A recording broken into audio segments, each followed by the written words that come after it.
Morning light filtered through the floor-to-ceiling windows, painting the penthouse in shades of gold and amber. Laura sat curled in the corner of the couch, her hands wrapped around her third cup of coffee, while Jin Hyuk occupied the opposite end, close enough to talk, far enough to breathe. The distance between them felt both necessary and unbearable. "We need rules," Laura said finally, breaking the silence that had stretched since breakfast. "Real ones, not the kind you make up and I pretend to follow." Jin Hyuk nodded slowly, his expression serious. "I'm listening." She took a breath, steeling herself. "I need my own space. Not just a room in your penthouse, but actual space that's mine. Where you don't just walk in whenever you want, where I can close the door and know you'll respect that boundary." "Done." His response was immediate. "Your room has a lock. I'll give you the only key." "I want to work," she continued, gaining confidence. "Not for you. Somewhere else. Somewhere that's mine. Where I'm building something that doesn't depend on your money or your connections or your protection." Jin Hyuk's jaw tightened almost imperceptibly, but he nodded. "As long as you're safe. As long as the place checks out and treats you well." "That's the thing, though." Laura leaned forward, her eyes intense. "You don't get to vet my choices like I'm incapable of making good decisions. You can offer advice, you can share concerns, but you can't control where I work or who I work for or make decisions for me just because you think you know better." The muscle in his jaw jumped, and Laura watched him struggle with the request. This was his nature. Control everything, trust nothing, protect at all costs. Asking him to let go was like asking him to stop breathing. "What if I see danger you don't see?" His voice was strained. "What if my instincts tell me something's wrong? Then you tell me. You present your concerns like I'm an adult, capable of processing information and making informed decisions. But ultimately, it has to be my choice. Even if you disagree, even if it scares you." Jin Hyuk stood abruptly, pacing to the windows, his hands fisted at his sides, and Laura could see the tension radiating through his frame. "Do you have any idea how hard that is for me? The thought of you walking into danger while I stand back and do nothing?" "I do, actually," Laura's voice softened. "Because that's how I feel every day about you. You walk into rooms with men who'd kill you for the right price. You make decisions that could get you arrested or murdered, and I have to sit here and trust that you know what you're doing, that you'll come home safe. That's what you're asking me to do. Trust you. I'm asking for the same in return." He turned to face her, and the raw vulnerability in his expression stole her breath. "What if I fail you? What if something happens because I respected your choice instead of acting on my instincts? Then we deal with it together." But Jin Hyuk, she stood, closing the distance between them, but stopping just short of touching. "Every person who's controlled my life claimed they were protecting me. My foster parents who locked me in my room said it was for my safety. My ex who monitored my phone said he was keeping me from danger. Control disguised as care is still control. I can't live like that again. I won't." The words hit him like physical blows. She watched him process them, watched understanding dawn in his dark eyes. "I'm not them," he said finally, his voice rough. "I don't want to be them. I know. That's why I'm here, having this conversation instead of running. Because I believe you can learn the difference between protecting me and controlling me. But you have to actually do it, not just promise it." Jin Hyuk reached for her hand, his touch tentative. "I need something too. Communication. If you're going somewhere, if you're meeting someone, if something feels wrong, I need you to tell me. Not because I don't trust you, but because in my world, information is survival. The thought of something happening to you while I'm in the dark," he shook his head. "I can't live with that." Laura considered this, recognizing the compromise. "Okay, I can do that. But it goes both ways. You don't shut me out of your life. Don't disappear into your office for days handling dangerous situations without telling me what's happening.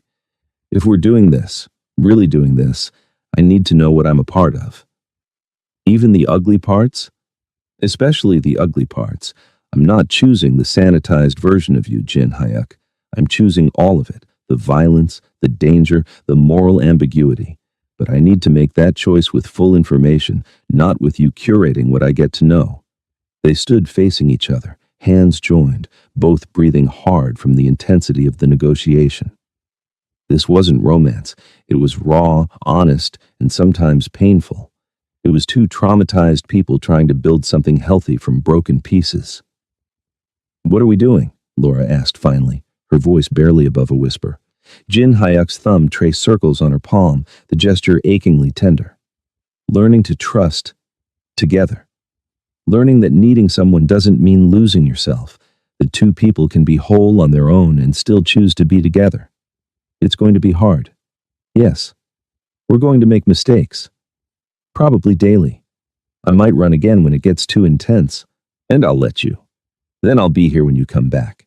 His free hand came up to cup her face, his touch gentle despite the calluses.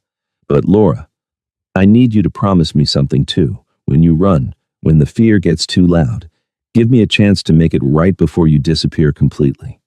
One conversation, one chance to hear what I did wrong and try to fix it." She leaned into his palm, feeling the warmth of his skin against her cheek. "I can promise that.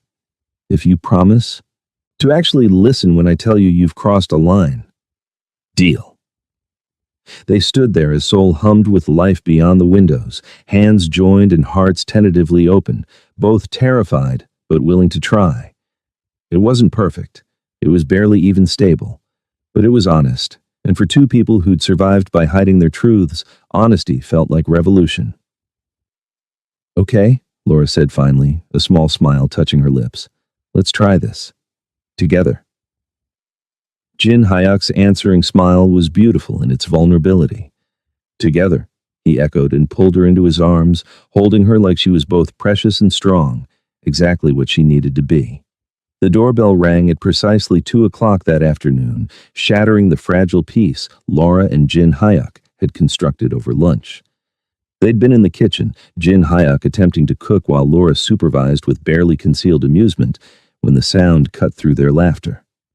Jin Hyuk's entire demeanor shifted in an instant. The relaxed man who'd been joking about his terrible knife skills vanished, replaced by the dangerous predator Laura had seen glimpses of. His hand moved instinctively toward his waist before he caught himself. "Stay here," he said quietly, already moving toward the foyer. "Jin Hyuk, please." The word stopped her, not a command, but a genuine request born from concern. "Just until I know who it is." Laura watched from the kitchen doorway as he checked the security feed, saw his entire body go rigid. When he spoke, his voice was ice. "It's David Chen." Her stomach dropped. She'd completely forgotten about David in the chaos of the past 24 hours, forgotten that she'd given him her number, forgotten the dinner invitation she'd accepted out of spite and desperation. "I'll send him away," Jin Hyuk said, his hand on the door handle. "No." Laura moved forward, her heart hammering. "I should talk to him. I owe him that much." The look Jin Hyuk gave her was pure anguish, but he stepped aside. When he opened the door, David stood in the hallway with a bouquet of flowers and concern written across his handsome features. "Laura," relief flooded his expression when he saw her. "Thank God. I've been calling for 3 days. When you didn't show up for dinner and then didn't answer your phone, I thought—" He stopped, taking in the domestic scene. Laura in comfortable clothes with damp hair, Jin Hyuk standing possessively close. Understanding dawned slowly. "I see. David, I'm sorry." Laura moved forward, hating the hurt in his eyes. "I should have called. Things had been complicated." Complicated. David's gaze shifted to Jin Hyuk, and the temperature in the room dropped several degrees. "Is this why you disappeared? Did he threaten you? Because if he's forcing you to be here—" "No one's forcing anyone to do anything." Jin Hyuk's voice was dangerously quiet. "Laura is here by choice, her choice." "Is she?" David stepped into the penthouse uninvited, his corporate Polish giving way to genuine anger. "Because from where I'm standing, it looks like a powerful man has isolated a vulnerable woman in his home. That's called coercion, Jin Hyuk." Jin Hyuk moved between David and Laura with predatory grace, his body language screaming threat.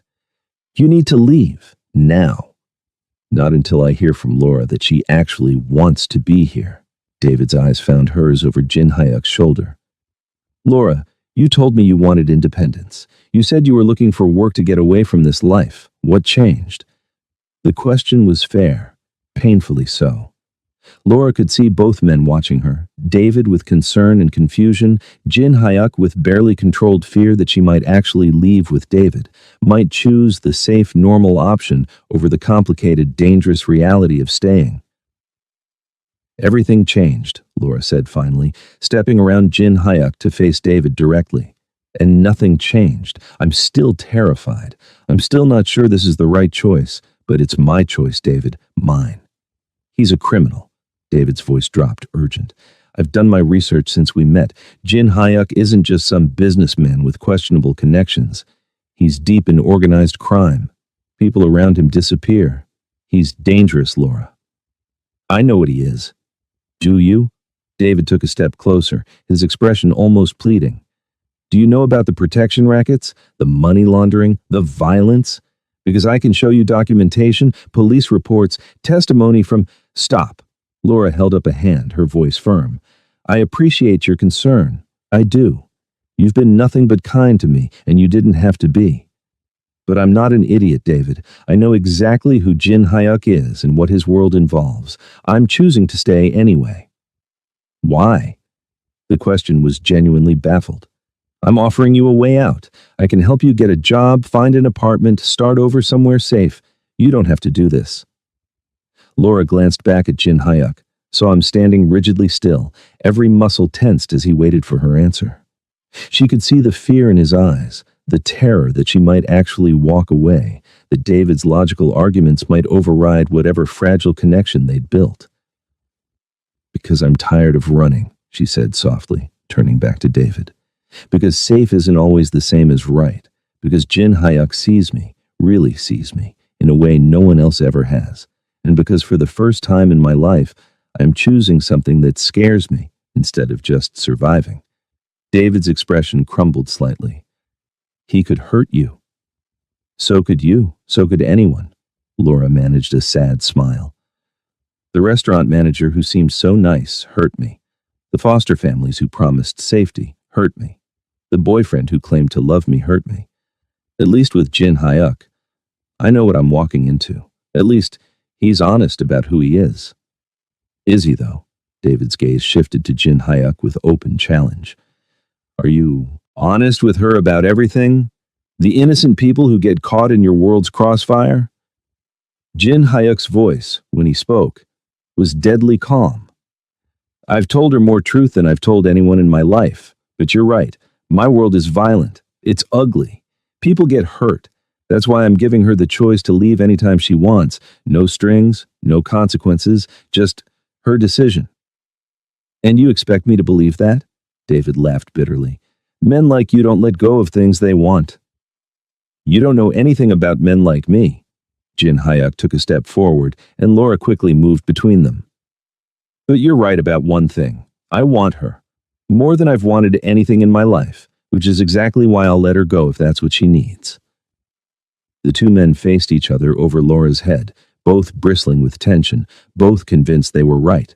Laura felt the weight of their attention, felt the impossible position of being fought over by two men who couldn't be more different.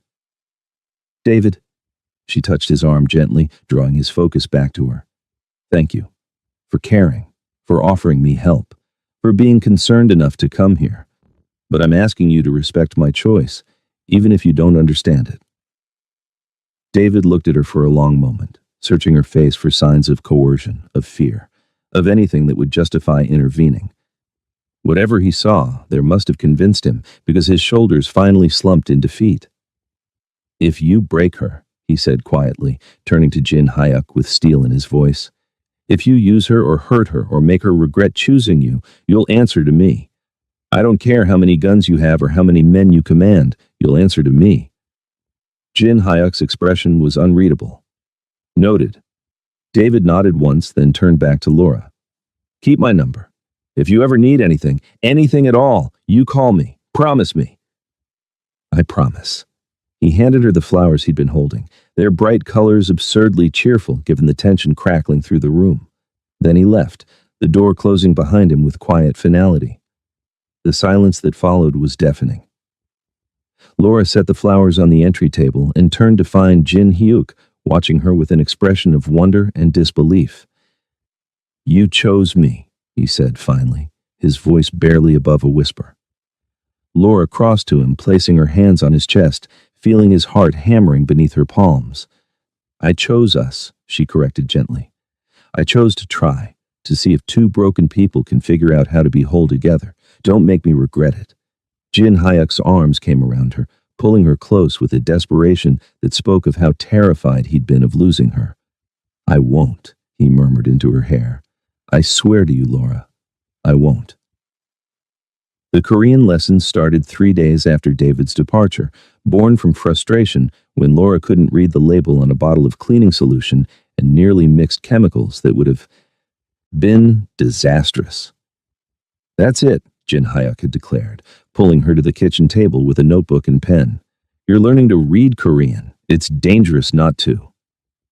"I know survival Korean," Laura protested, but she sat anyway, drawn by the intensity in his eyes that had nothing to do with safety and everything to do with wanting to share his world with her. Now, 2 weeks later, they had a routine. Every morning after coffee, Jin Hyuk would quiz her on vocabulary while preparing breakfast. His hands would guide hers through the stroke order of characters, his chest pressed against her back, his breath warm against her neck as he corrected her pronunciation. "Saranghae," he murmured one morning, his fingers wrapped around hers on the pen. "Do you know what that means?" Laura's heart stuttered.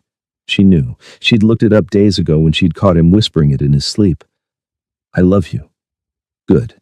His lips brushed her temple, and she felt him smile. "You're learning." They cooked together most evenings, Jin Hyuk teaching her to make bulgogi and kimchi jjigae, while she introduced him to Chicago deep dish pizza and her grandmother's cornbread recipe. The kitchen became their sanctuary, a space where they could be close without the weight of their pasts pressing down on them. "Your grandmother taught you this?" Jin Hyuk asked one night, watching her knead dough with practiced efficiency. "Only good memory I have from before foster care." Laura's hands stilled momentarily. "She died when I was 6. After that, everything fell apart." Jin Hyuk moved behind her, his hands covering hers, resuming the kneading rhythm. "Tell me about her." So she did. Haltingly at first, then with increasing ease, Laura shared stories she'd buried for years. Her grandmother's laugh, her garden, the way she'd hum gospel songs while cooking. Jin Hyuk listened without interruption, his presence steady and grounding, occasionally pressing kisses to her shoulder when the memories became too heavy. Music became their second language. Laura introduced him to Nina Simone and Etta James, blues and jazz that spoke of survival and heartbreak. She'd catch him humming Feeling Good while working in his study, and it made something warm bloom in her chest. In return, Jin Hyuk played her Korean ballads and traditional music, explaining the stories behind each song. One night, he found her crying while listening to a particular song about lost mothers, and he'd simply held her, letting her tears soak his shirt without demanding explanation. But it wasn't all soft moments and gentle discovery. They argued constantly, fierce, passionate arguments that left them both breathing hard and frustrated. "You can't vet everyone I talk to," Laura shouted one afternoon when she discovered Jin Hyuk had run a background check on a potential employer. "I can when the man has 3 sexual harassment complaints filed against him," Jin Hyuk fired back, his accent thickening with anger. "Would you rather I let you walk into that situation blind? I'd rather you trust me to handle my own life. I do trust you. I don't trust the world not to hurt you." They'd stood glaring at each other across the living room, both refusing to back down, until Laura had started laughing at the absurdity of it all. "We're insane. You know that, right?" Jin Hyuk's lips had twitched. Completely. Then he'd crossed to her, pulled her into his arms, and they'd fallen onto the couch in a tangle of limbs and breathless laughter, the argument forgotten. Other fights ended differently, with Jin Hyuk pressing her against the kitchen counter, his mouth on hers, swallowing her protests until she was kissing him back with equal fervor. with Laura straddling him on the couch, her hands fisted in his hair, both of them trembling with want they hadn't yet acted on. They were building something, brick by careful brick, learning each other's boundaries and triggers, discovering what made the other smile or retreat. 3 weeks into their tentative relationship, Jin Hyuk came home from a meeting with tension radiating from every line of his body. "What's wrong?" Laura asked from her position curled on the couch.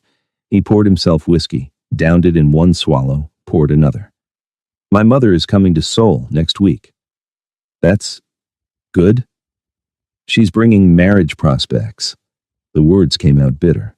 "3 daughters from appropriate families, women who understand our world, who won't flinch at what I do, who—" He stopped, his knuckles white around the glass. Laura's stomach dropped. "Oh." Jin Hyuk turned to face her, his expression tortured. "I'll refuse them all. I'll make it clear that I'm not interested. I just needed you to know it's happening." "Your mother wants you to marry someone from your world." Laura pulled her knees to her chest, suddenly cold. "Someone appropriate, someone who's not—" "Don't!" Jin Hyuk crossed to her in 3 strides, kneeling before the couch so they were eye level. "Don't finish that sentence." "I'm not what she'll want for you," Laura whispered, hating the insecurity in her voice. "I'm not Korean. I'm not from your world. I'm just your former maid, Jin Hyuk." "What are you going to tell her? That you're involved with the help?" "I'm going to tell her I'm in love with you." His hands cupped her face, forcing her to meet his eyes.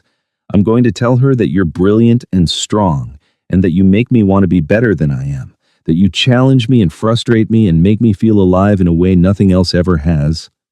She won't accept it. "I don't care." His thumb stroked her cheekbones, his gaze fierce. "You're what I want, Laura. That's all that matters. Not her approval, not tradition, not appropriate family connections. You." Laura felt tears spill over, hating herself for the vulnerability, for needing his reassurance. "I'm scared." "So am I." Jin Hyuk pressed his forehead to hers. "But we'll face it together. That's what we promised, remember? Together."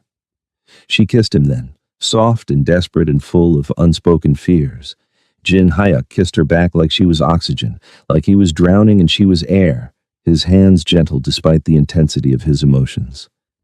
When they finally broke apart, Laura managed a shaky smile. "Your mother is going to hate me." "Probably." Jin Hyuk smiled back, equally shaky. "But she'll have to get in line behind everyone else who thinks this is a terrible idea." They laughed, the sound watery but genuine, holding each other as night fell over Seoul, both knowing the real test of their fragile relationship was coming, both hoping they were strong enough to survive it. Mrs. Choi arrived on a Tuesday morning in a chauffeured Mercedes, dressed in Chanel and carrying disapproval like a designer handbag. Laura watched from the kitchen as Jin Hyuk greeted his mother in the foyer, his posture rigid with tension she'd never seen before. "Iyama," he said, bowing respectfully. Mrs. Choi's sharp eyes swept the penthouse, cataloging everything, missing nothing. When her gaze landed on Laura hovering in the doorway, those eyes turned glacial. "Who is this?" Her Korean was clipped, precise. "This is Laura." Jin Hyuk switched to English, a deliberate choice. "Laura, my mother, Mrs. Choi." Laura bowed, her beginner's Korean carefully prepared. "Annyeonghaseyo, 만나세요 반갑습니다." Mrs. Choi's expression didn't soften. She responded in rapid Korean that Laura couldn't follow, then switched to English. "You are the housekeeper my son mentioned." Not a question. An accusation. "I was," Laura said carefully. Now she's staying with me," Jin Hyuk interrupted, his hand finding Laura's waist. The gesture was possessive, protective, and unmistakably claiming. "As my guest." The temperature in the room dropped 20 degrees. Dinner that evening was excruciating. Jin Hyuk's younger sister Min-ji had arrived with their mother, a beautiful 24-year-old who worked in fashion and seemed genuinely curious about Laura rather than hostile. "So you're American?" Min-ji asked in perfect English as they sat around the dining table. "What brought you to Seoul?" "A fresh start," Laura answered diplomatically, acutely aware of Mrs. Choi's disapproving stare across the table. From what exactly? Mrs. Choi's question was pointed. What is a young American woman running from that she ends up cleaning houses in a foreign country? Iyama, Jin Hyuk warned. It's a fair question. Mrs. Choi dabbed her mouth with her napkin. If this woman is important to you, I should know her background, her family, her education, her intentions. Laura felt her cheeks burn. Her intentions are none of your concern, Jin Hyuk said quietly, but there was steel beneath the words, and her past is hers to share if and when she chooses. Mrs. Choi set down her chopsticks with deliberate precision. You cannot be serious about this, Jin Hyuk. She's not Korean. She's not from our world. She has no family connections, no understanding of what your life requires. The women I've brought for you to meet. I'm not meeting them. Jin Hyuk's hand found Laura's on the table, their fingers interlacing above the white tablecloth. The gesture was deliberate, public, unmistakable. I'm not interested in arranged meetings or appropriate matches. Minji's eyes went wide. Mrs. Choi looked like she'd been slapped.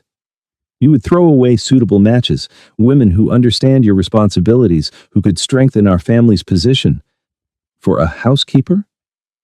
Mrs. Choi's voice rose slightly, the only crack in her composure.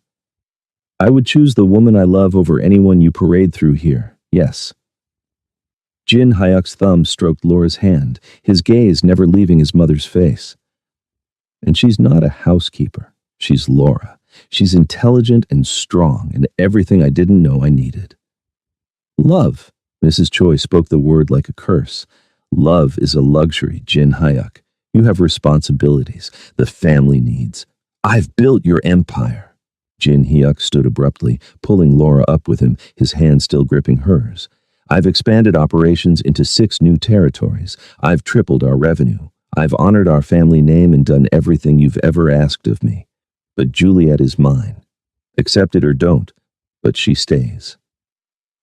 The use of her middle name, he'd never called her Juliet before, sent shivers down Laura's spine. This was Jin Hyuk in his full power, the man who commanded respect and fear, now using that authority to defend her. Mrs. Choi rose slowly, her expression carved from ice. You're making a mistake. Then it's my mistake to make. Minji stood awkwardly, caught between her mother and brother. Appa, maybe if everyone just calmed down. We're leaving, Mrs. Choi announced. When you come to your senses, Jin Hyuk, you know where to find me. The door closed behind them with quiet finality. Laura stood frozen, trembling, her hand still locked in Jin Hyuk's grip. I should go talk to her. I should explain. No. Jin Hyuk pulled her into his arms. You have nothing to explain. I just cost you your family. Laura's voice cracked. She's your mother, Jin Hyuk. I don't want to come between you and you're not between us. He guided her to the couch, pulling her into his lap, his arms wrapped securely around her waist. You're beside me. There's a difference. Laura buried her face in his neck, breathing him in, trying to stop shaking. She hates me. She doesn't know you. And right now, I don't particularly care if she ever does. His hand stroked her hair, soothing. My mother had been absent from my life. You're the first thing that's chosen me from me. He'll either accept that or she won't. And if she doesn't? Jin Hyuk tilted her face up, his eyes fierce with certainty. Then she doesn't. But you stay. You hear me? Whatever happens with my family, you stay. The screaming woke Jin Hyuk at 2:47 a.m. He was out of bed before his brain fully registered the sound, his hand reaching for the gun in his nightstand drawer on pure instinct. Then he heard it again, not an intruder, but Laura, her voice raw with terror coming from her room down the hall. He found her tangled in sweat-soaked sheets, thrashing against invisible hands, her face contorted in anguish. No, please, stop. I'm sorry. Laura. Jin Hyuk approached carefully, remembering what she'd said about sudden movements. You're safe. You're dreaming. Come back to me. Her eyes snapped open, wild and unseeing. When he reached for her, she scrambled backward with a choked sob, her back hitting the headboard. Don't touch me. Please don't. It's Jin Hyuk. He kept his voice low, soothing, holding his hands up where she could see them. It's just me. You're in Seoul. You're safe. No one's going to hurt you. Recognition slowly filtered into her eyes, followed immediately by humiliation. God, I'm sorry. I didn't mean to wake you. Don't apologize. He moved to sit on the edge of the bed, still maintaining distance. Can I touch you? She nodded shakily, and he pulled her into his arms, feeling her entire body trembling violently. Her heart hammered against his chest like a trapped bird. He held her through it, one hand stroking her hair, the other rubbing slow circles on her back, murmuring reassurances in a mix of Korean and English. Gwenchana, you're safe. I've got you. Neoneun honjaga anya. You're not alone. The panic attack lasted nearly 20 minutes. Jin Hyuk counted her breaths, helped her slow them down, matched his breathing to hers until the trembling finally subsided. When she could speak again, her voice was small and broken. It was my ex, the one from Chicago. She didn't look at him, couldn't. I dreamed he found me, that he was... Her breath hitched. Jin Hyuk's entire body went rigid with fury. Did he? He couldn't finish the question. No, not like that. Laura pulled back slightly, wrapping her arms around herself. But he would corner me, pin me against walls when he was angry, hold my wrists so tight they'd bruise. He'd scream in my face about how worthless I was, how I should be grateful he put up with me. Once he pushed me down the stairs, claimed I tripped. The rage that coursed through Jin Hyuk was white-hot and murderous, his hands fisted in the sheets to keep from putting them through the wall. Give me his name. Jin Hyuk, his name Laura. His voice was deadly calm. I can have people in Chicago within 12 hours. No. She grabbed his face, forcing him to look at her. That's not what I need from you. I don't need you to hurt him. I just need you to hold me. The simple request nearly broke him. Jin Hyuk pulled her back into his arms, burying his face in her hair. I'm sorry. I'm so sorry that happened to you. It wasn't just him. The words spilled out now, unstoppable. Before him, there were foster homes where hands wandered at night, social workers who didn't believe me, a system that moved me every time I complained because it was easier than investigating. I learned that no one was coming to save me, that I had to save myself. Jin Hyuk felt something crack in his chest. You were a child. I was alone. She was crying now, silent tears soaking his shirt. I've been alone my whole life, Jin Hyuk. Even in rooms full of people, I've been alone, learning to need no one, trust no one, rely only on myself. And then you, her voice broke. You make me want things I promised myself I'd never want again. Like what? Safety, partnership, someone to come home to who actually wants me there. She looked up at him, her eyes red and vulnerable. It terrifies me how much I'm starting to need you. Jin Hyuk cupped her face, his thumbs wiping away tears. I can't erase your past. I can't undo what they did to you or take away the nightmares. But I swear on everything I am, Laura, I will make your future safe. I will never give you reason to fear my hands, never make you feel small or worthless or alone. I'm starting to believe you, she whispered, and the wonder in her voice nearly destroyed him. Jin Hyuk shifted them both down into the bed, pulling her against his chest. Sleep. I'll stay right here. Promise? Promise. Laura's breathing eventually evened out, but Jin Hyuk stayed awake until dawn, holding her close, silently vowing that anyone who'd ever hurt her would answer for it eventually. But for now, she just needed him to be gentle. So he was. Laura mentioned it casually over breakfast, not thinking it would be a problem. I'm meeting David for coffee this afternoon. I owe him a proper goodbye. The fork in Jin Hyuk's hand stilled halfway to his mouth. When he looked up, his eyes had gone dark and dangerous. Why? Because he deserves closure. He was kind to me when he didn't have to be, and I disappeared without explanation. Laura kept her voice calm, reasonable. It's the right thing to do. Jin Hyuk set down the fork with careful precision, his jaw clenching so hard she could see the muscle jump. No, that wasn't a request for permission. Laura. He stood abruptly, pacing to the windows, his hands fisting at his sides. She could see him fighting himself, could see the war between his possessive instincts and the promises they'd made about trust and autonomy. Laura moved to stand behind him, her hand gentle on his rigid back. Talk to me. What are you feeling? Like ripping his head off or even thinking about seeing you again? The words came out strained. Like locking you in this penthouse where no other man can look at you. Like, he exhaled harshly. Like I'm losing my mind. But you're not going to do any of those things. No. He turned to face her, and the raw vulnerability in his expression made her chest ache. Because I promised to trust you, to respect your choices, even when it kills me. Laura cupped his face, forcing him to meet her eyes. I trust you, he said through clenched teeth, the words clearly costing him. But I don't trust him. He wants you, Laura. He made that clear. Then trust that I choose you.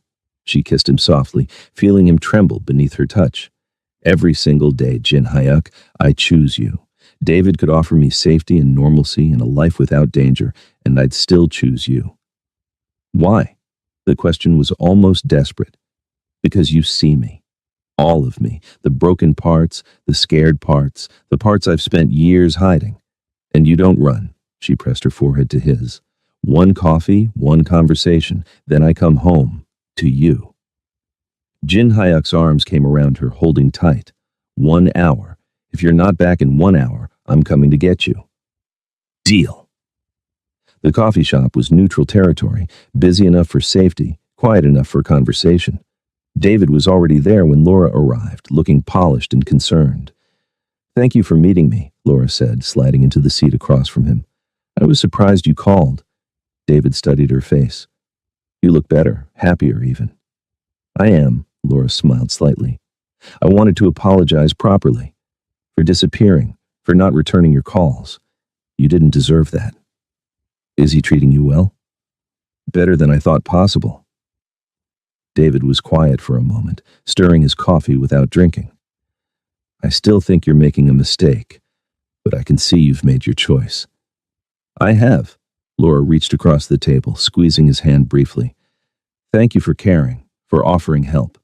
I hope you find someone who can accept what you're offering. So do I. David managed a rueful smile.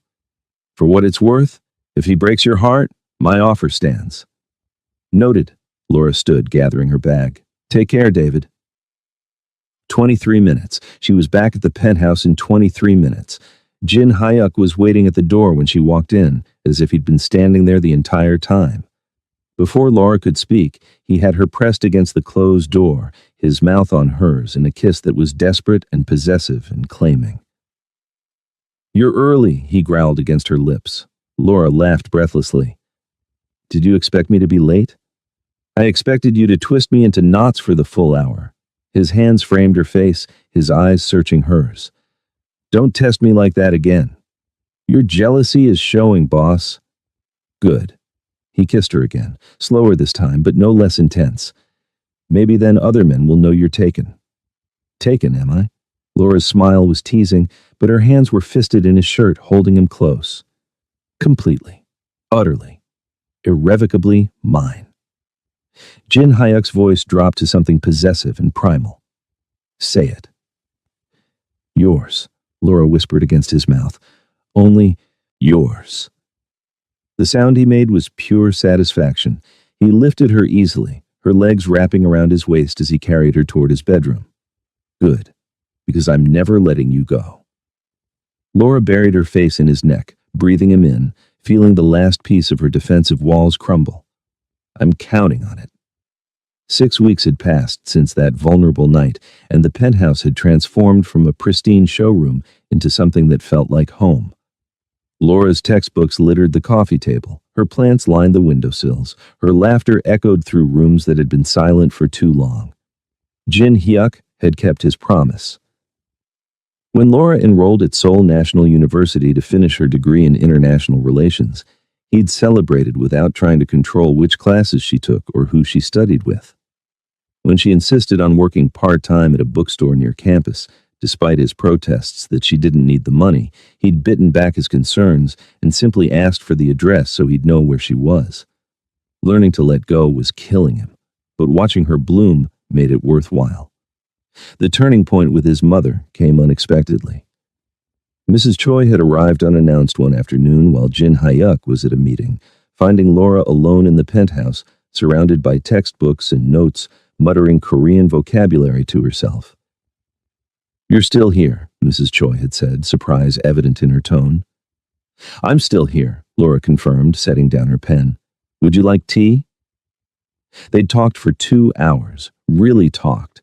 Laura had answered every invasive question with honesty. Her past, her education, her intentions, her understanding of what Jin Hyuk's world demanded. And she'd asked questions in return about Jin Hyuk's childhood, his father's death, the weight Mrs. Choi carried as a widow in their world. When Jin Hyuk came home to find them laughing over photo albums, he'd frozen in the doorway, convinced he was hallucinating. "You're Laura," his mother had said later, reverting to Korean so Laura couldn't understand.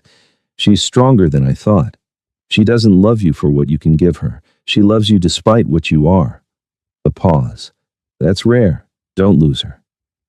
Now, as sunset painted Seoul in shades of gold and amber, Jin Hyuk sat on the balcony with his laptop while Laura studied beside him, their feet intertwined beneath the small table. The evening was warm, the city humming with life below them. Laura looked up from her economics textbook, studying his profile. "Do you ever regret choosing someone so difficult?" Jin Hyuk immediately set aside his computer, pulling her from her chair into his lap. "Never. Not for a single moment. I come with nightmares and trust issues and a pathological need for independence." She traced the line of his jaw. "I'm not easy to love." "You've made me human again," he said quietly, his hands settling on her waist. "Before you, I was just surviving, going through motions, building empires, but never actually living. You reminded me what it feels like to care about something more than control." Laura smiled against his neck, breathing him in. "And you've made me feel safe for the first time in my life. Really, truly safe. Not because you protect me from everything, but because you give me space to be strong while knowing you're there if I fall." Jin Hyuk tilted her chin up, his gaze intense with possession and tenderness. "You are mine, Laura. Not as a possession, not as something I control, but mine the way the ocean is mine when I swim in it, vast and powerful and capable of drowning me, but I dive in anyway. And you are mine," she whispered back, "my safe harbor, my home, completely." Their kiss was slow and deep, a promise renewed with every touch. Two broken people who'd spent years surviving alone had found something neither expected. Wholeness in each other's damaged pieces, strength in shared vulnerability, home in unexpected arms. Below them, Seoul glittered with possibility. Above them, stars began to emerge in the darkening sky. And between them, wrapped in each other's arms on a balcony overlooking the city, two hearts beat in synchrony, damaged but healing, guarded but open, finally at peace.